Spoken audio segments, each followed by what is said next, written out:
नमस्कार, मैं रिया जोशी और आप देख रहे हैं ई न्यूज भारत। बिहार का सियासी तापमान जो कि अब सीधे चुनावी मोड में आ चुका है और इस बार सबसे ज्यादा सुर्खियों में है लालू प्रसाद यादव।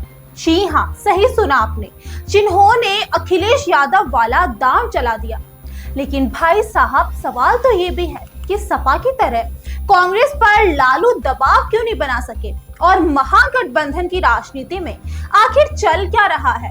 देखिए, बिहार विधानसभा चुनाव के नामांकन की प्रक्रिया तो शुरू हो चुकी है और जैसे जैसे तारीख नजदीक आ रही है वैसे वैसे महागठबंधन में खींचातानी बढ़ती चली जा रही है। आरजेडी ने भी अपने उम्मीदवारों को पार्टी के सिंबल पर चुनाव लड़ने के निर्देश दे दिए, यानी कि अब कांग्रेस का इंतजार खत्म हुआ और साफ साफ संदेश है, हम अपने दम पर तैयार है। लेकिन कांग्रेस इस फैसले से बेहद नाराज है। वो तो ये कह रही है कि सीट बंटवारे में उसका सम्मान बरकरार रहना चाहिए। मतलब लालू का दबाव कांग्रेस पर असर नहीं दिखा पा रहा। लालू का मकसद भी साफ है, वो ये चाहते हैं कि तेजस्वी यादव को महागठबंधन का चेहरा घोषित किया जाए, लेकिन कांग्रेस वो इस बात को मानने को तैयार ही नहीं। उसे तो ये लगता है कि तेजस्वी के नेतृत्व में चुनाव लड़ना उसके वोट बैंक को कमजोर करेगा और ये कोई पहली बार नहीं, बल्कि सेम बिल्कुल ऐसा ही दांव अखिलेश यादव ने यूपी में चलाया था। 2017 में उन्होंने कांग्रेस को किनारे कर दिया और कहा मुख्य लड़ाई हम लड़ेंगे, और भाई साहब, इसका नतीजा वो भी एकदम साफ था। कांग्रेस कमजोर पड़ी और सपा पूरे फोकस में आ गई और लालू भी अब वही फॉर्मूला बिहार में आजमाना चाहते हैं।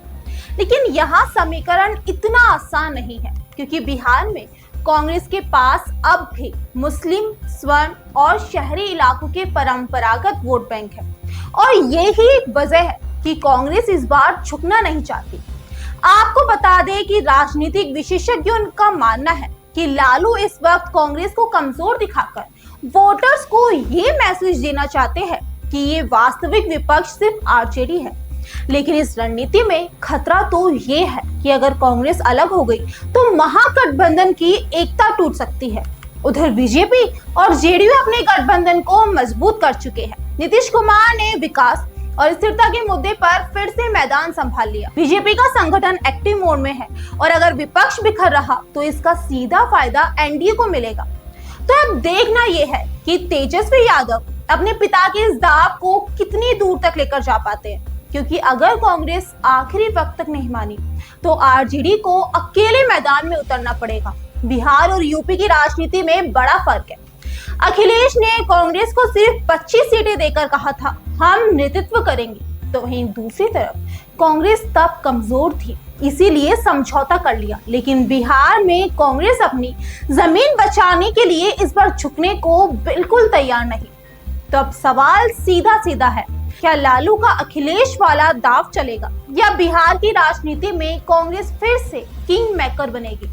महागठबंधन के भीतर उठता ये तूफान अब सिर्फ सीट शेयरिंग का नहीं बल्कि अस्तित्व की लड़ाई बन चुका है। और अगर ये विवाद सुलझे नहीं तो इसका सबसे बड़ा फायदा एनडीए को मिलेगा और बिहार की राजनीति फिर से पलट जाएगी। राजनीतिक बोर्ड पर चाले अब लालू ने चल दी है, तो अब देखना ये होगा कि कांग्रेस जवाब में साथ निभाती है या अलग रास्ता चुनती है। मैं रिया जोशी, ई न्यूज भारत के साथ। आप देख रहे थे भारत की सबसे बड़ी राजनीतिक बहस की बड़ी खबर।